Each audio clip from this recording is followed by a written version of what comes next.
Well, we're going to kind of fast forward here. I didn't work on the boat for a while because of what was going on with Melinda, and we still trying to keep the house project going. The guys had a couple days off of work, and then we've been back here, and I've tried to stay up near around in the house to help Melinda. And sister-in-law Joanne came over and helped a little bit too on the first couple of days. But Melinda's upstairs resting, and we're back on doing a lot of projects around here. And we're going to pick back up on this boat right here. I put the water pump in, whole brand new kit, housing and everything. New main shaft seal, new O-rings. And this is after we did all the bellow stuff, grease everything, all of that maintenance. And earlier we got everything lined up, and I didn't record it because I was asking for help and we were in a little bit of a hurry. And what we did was get the Outdrive put back on. I tried to manhandle it myself last night. I had it all the way up once, and then the shifter thing, I heard it kind of click in here, and it went from being straight to turned on me, and then it wouldn't line up. And I was tired, and bugs was all in my face. I was using a light bulb, and it was attracting bugs at night. And I'm like, you know what? We'll do this in the morning, and I'll get the guys to help me manhandle this. So this morning, we got out here, and I put Mach inside, and I showed him where that shaft goes into the coupler on the back of the engine, and said, man, just make sure it lines right in there. And Marvin and I'll slide it up right here on the outside. We made the first attempt, and that thing moved again, bumped it, and it turned again, and then we pulled it back out again, and we lined it back up again, and that time it was smooth sailing, and we got it all together. Then I put the trim cylinders on, but I need to change these anodes. But to get to these bolts, it's best if I pump it up. So we had not hooked up the pump lines in there yet. So earlier I had Mach to go up there, and we screwed those in, and we need to fill it full of fluid right now. And that's why I'm gonna send him up here to do at the moment. And I had this hydrofoil stabilizer right here they call a whale tail that the guy gave me with this Outdrive when I bought it. When I bought the whole engine, the whole setup. And it was already drilled for it. It doesn't look real pretty, but it's still in good shape other than that. And I went ahead and put it back on there since it was already set up for it anyway.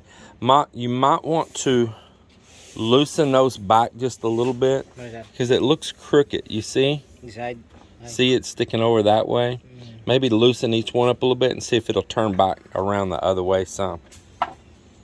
Yeah, see if there's a little extra room that can move just a little bit. So that's where we're at right now. We'll get some fluid in there after he kind of see if he can adjust this a little bit or not. Maybe hopefully they didn't drill it crooked in their beginning.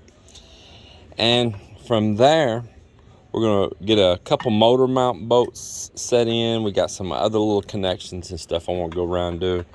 And hopefully here in a little bit, towards the end of the day, maybe, I'm not sure, don't know what I'll get sidetracked with, but maybe we might try to fire this thing up. We'll see what happens.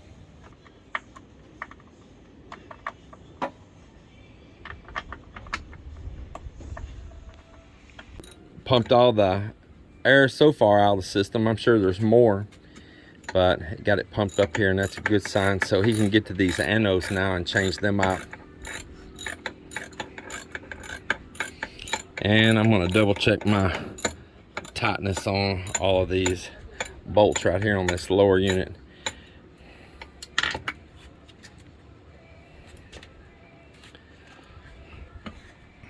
Got it off there. There's a new one right over there. You can go ahead and stick the new one right back on.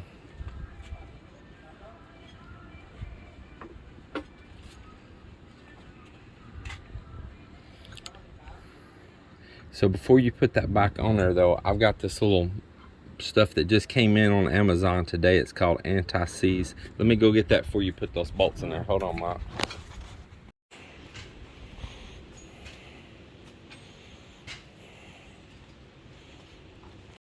So getting put just a little bit of this on those bolts, just a little bit, okay? Don't put it down in the hole though.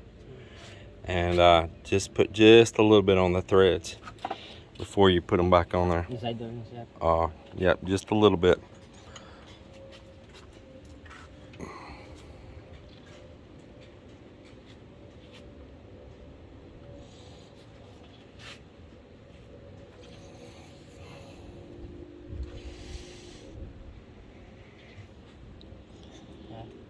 Yeah, that'd be good. Yeah, there you go. There you go. Perfect.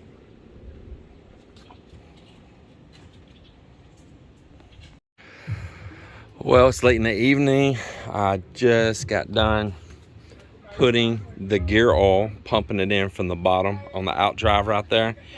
And yes, it goes in from the bottom. You push it in from the bottom, and there's a vent hole right here, and until it starts pumping out the top with it in down position. So we got that in there. I've filled the reservoir for it. I have filled the reservoir for the cylinders for that pump. It's all working good. It's kind of working a little foamy air out of it right now because everything was dried out, because I removed all fluids 100% when I shipped this over from the US, because any oil drips or anything like that, they would have thrown it out and I probably would have lost it somewhere. They would have considered it like a contamination. Well, I'm back in here working on the boat again today. Miss Melinda's recovering, and it's a Sunday. All the work crew's gone. And what I'm gonna do is wire up the kill switch for the diesel. So when you have one of these boats that had this Mercruiser diesel in it, had a push button kill switch on it, and that's the way they came from the factory. And being I'm converting this to one, I had to drill in, put in this switch. I ordered it in. One of these goes to power up here on the ignition, and the other one to go back and join in on the wiring harness back at the engine there, and it activates a fuel shut-off solenoid. All you have to do is interrupt it just momentarily, and it kills the engine. So this wiring harness does not have a spare wire in it. So what I'm going to do is run a wire back, and I got me a roll of white wire feeding in below the shifter there. There's a gunnel down that side there that I can access the harness both directions. So I'm gonna crawl underneath here where I've got this all opened up inside the boat, and we'll see what we can do to get down in there and feed this wire back as soon as I get all of my junk out of the way. Because if I start it, I want to be able to kill it fast if I need to. So there's the white wire I shoved down in here. And move all this stuff where I left off the last time I was working.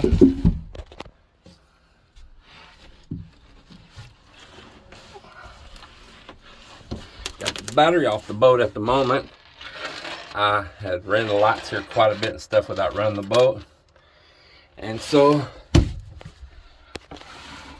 I took it off and put it on a solar charger for a while.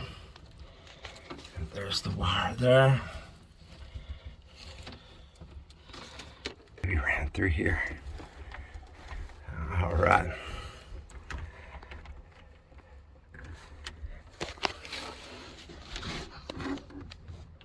Anybody dizzy yet? Let me know. So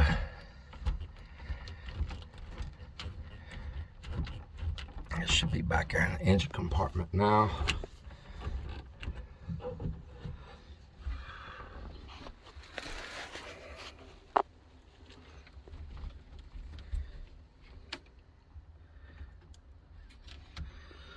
Look at that. One of these for the trim.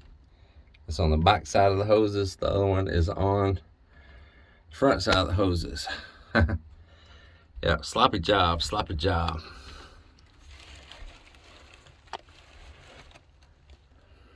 Okay, well, I'll go back now in the engine compartment. As soon as I crawl out of this afterbirth. And let's see what we got back there. Yep, there it is, hanging.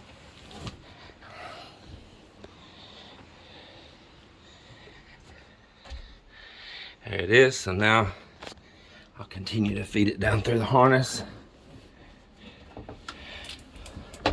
and it will connect up right here. Still full. I just checked the oil. It's full. These are not immediately necessary right now. I want to do a test start on this thing. Check the prime. I can hear it returning to the tank.